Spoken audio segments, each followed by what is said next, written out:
Hello. तो चलिए आज मैं आप लोग के लिए लेकर आई हूँ महादेवी वर्मा पे शॉर्ट नोट्स। ठीक है। तो आज इस नोट्स के जरिए मैं आप लोग को बताने जा रही हूँ कि महादेवी वर्मा पे अगर शॉर्ट नोट्स आता है तो आप लोग किस तरह से लिखेंगे। ठीक है। तो चलिए देखते हैं अब हम लोग।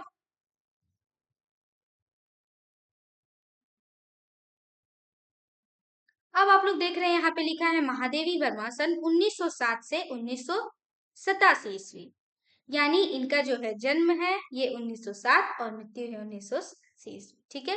श्रीमती महादेवी वर्मा का जन्म फर्रुखाबाद जनपद संपन्न कायस्थ परिवार में सन 1960 ईस्वी में हुआ था। कौन से परिवार में होता? कायस्थ परिवार में। इनके पिता प्रधानाचार्य थे। ठीक है। नाना ब्रज भाषा के कवि थे और इनके जो नाना थे वो क्या थे? ब्रज भाषा के कवि थे और जो पिता थे वो प्रधानाचार्य थे तथा भक्त हृदय महिला थी। प्रयाग महिला विद्यापीठ में सन 1968 68 में प्रधानाचार्य पद से अपने अवकाश ग्रहण किया। तब से मानव सेवा तथा साहित्य साधना में संलग्न थी। ठीक है।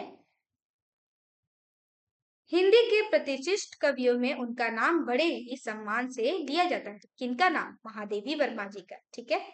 आपकी विद्वता के लिए भारत सरकार द्वारा आपको पद्मश्री से अलंकृत किया गया है। किसे? महादेवी वर्मा को। ठीक है।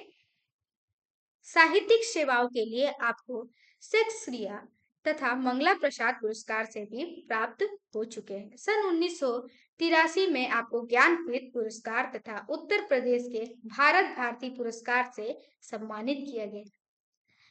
11 सितंबर को अशोकनगर इलाहाबाद में इनकी मृत्यु हो गई थी। ठीक है। कब इनकी मृत्यु हो गई थी? 11 सितंबर को अशोकनगर इलाहाबाद। ठीक है।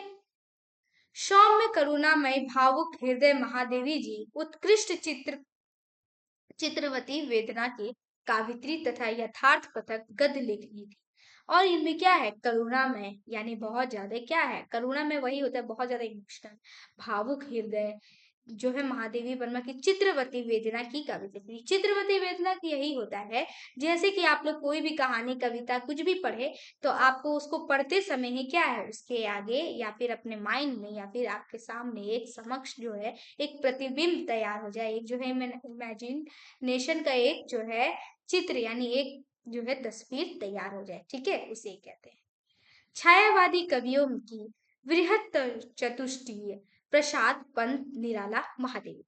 छायावाद के ये चार स्तंभ है जानते ही हैं आप लोग। और उसमें प्रमुख कवि भी ये रहे हैं प्रसाद जयशंकर प्रसाद जी और सूर्यकांत त्रिपाठी निराला जी, सुमित्रा नंदन पंत जी और महादेवी वर्मा। ठीक है।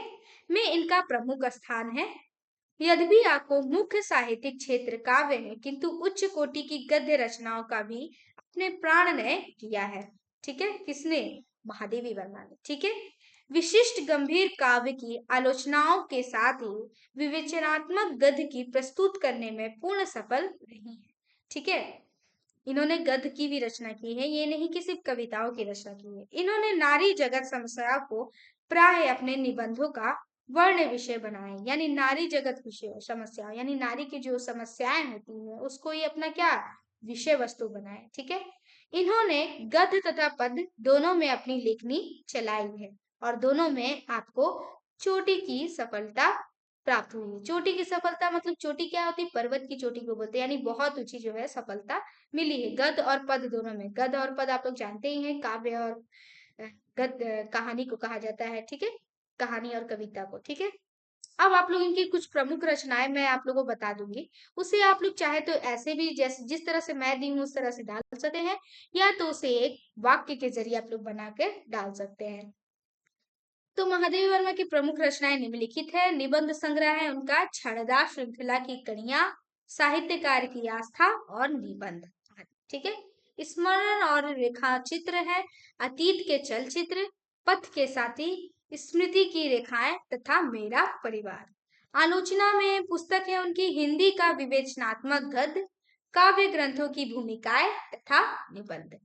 काव्य में है उनका निहार, रश्मि, निर्जा, यामा, दीपशिखा, संध्या गीत। ठीक है। ये सब इनके क्या है? काव्य है मतलब कविताएं हैं। ठीक है। संपादन चांद तथा आधुनिक कवि। ठीक है। अब इनकी भाषा पर ध्यान देते हैं तो महादेवी जी की भाषा शुद्ध साहित्यिक खड़ी बोली है, ठीक है, खड़ी बोली हिंदी है, ठीक है, जिसमें संस्कृत के तत्सम शब्दों का अधिक प्रयोग किया गया है।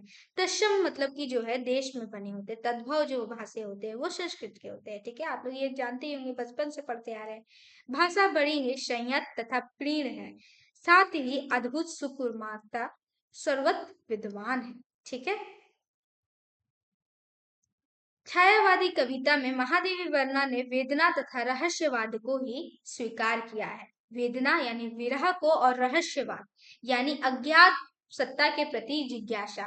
इसका अर्थ होता है कि जिसे हम नहीं जानते हैं उसको जानने की जो है इच्छा, या फिर उसमें ही खो जाना, उसे ही हम रहस्यवाद कहते हैं, ठीक है। इनकी वेदना निजी जीवन से अद्भुत होकर अलौकिक सी बन गई है, और इनकी जो वेदना है या विरह है वो उनके खुद की निजी जीवन, यानी जो अपने जीवन में वो जीती है उसे ही जो है अलौकिक सी बन गई, यानी उसे प्रस्तुत कर देती है, ठीक है, रहस्यवाद के रूप में। दर्शन में रुचि होने के कारण दुख भी दार्शनिक बन गया है, और दर्शन में क्या है, रुचि होने के कारण दुख भी क्या है, दार्शनिक का रूप धारण कर लिया है। महादेवी वर्मा की वेदना में विश्व वेदना के तार बसते हैं, ठीक है, यानी वो विश्व के पूरे तार बजा देती है, मतलब कि पूरे विश्व में उनका जो है वेदना का जो है चर्चा होता है। निहार, रश्मि, नीरजा, संध्या गीत, दीपशिखा और यामा, इनकी क्या है, आपकी प्रसिद्ध काव्य रचनाएं, मतलब महादेवी वर्मा। यहाँ पे जहां भी आपकी आपकी लिखा है वहां आप लोग महादेवी वर्मा भी डाल सकते हैं, ठीक है। प्रथम तीन पुस्तक एक है साथ है, यमा नाम से भी प्रकाशित हुई है, ठीक है। निहार में प्रारंभिक कविताओं का संग्रह है। इसमें प्रकृति, प्रेम और व्यक्तियों के बीच रहस्यवाद या अलौकिक प्रेम का चित्रण अधिक है। रश्मि काव्य में महादेवी वर्मा जी के जीवन, मृत्यु, सुख,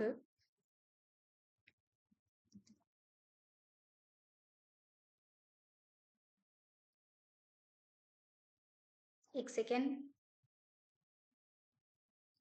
सुख दुख तथा विरह मिलन का है, ठीक है, किसमें है, तो रश्मि में, ठीक है।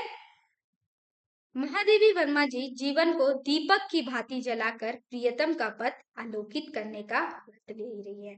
और वो जीवन में आप लोग जानते ही हैं, महादेवी वर्मा को जब विवाह हुआ था, उनकी बहुत कम उम्र में उनकी विवाह हो गया था, तो वो क्या हुआ था, उनके जो है पति, फिर विवाह के कुछ दिन बाद ही उनकी मृत्यु हो जाती है उनके पति की, ठीक है। तो वो रहस्य, वो कविताएं लिखने लगती है, तो दीपक की भांति जलाकर प्रीतम का व्रत आलोकित, वह दीपक की, मतलब आप लोग जानते हैं एक बात, महादेवी वर्मा को ना आधुनिक युग की मीरा भी कहा जाता है। जिस प्रकार मीरा जो है अपने प्रियतम यानी कृष्ण के लिए हमेशा, उनको क्या बोलते हैं, उनको तो पा नहीं सकती है लेकिन हमेशा उनके इंतजार में रहती है, ठीक है।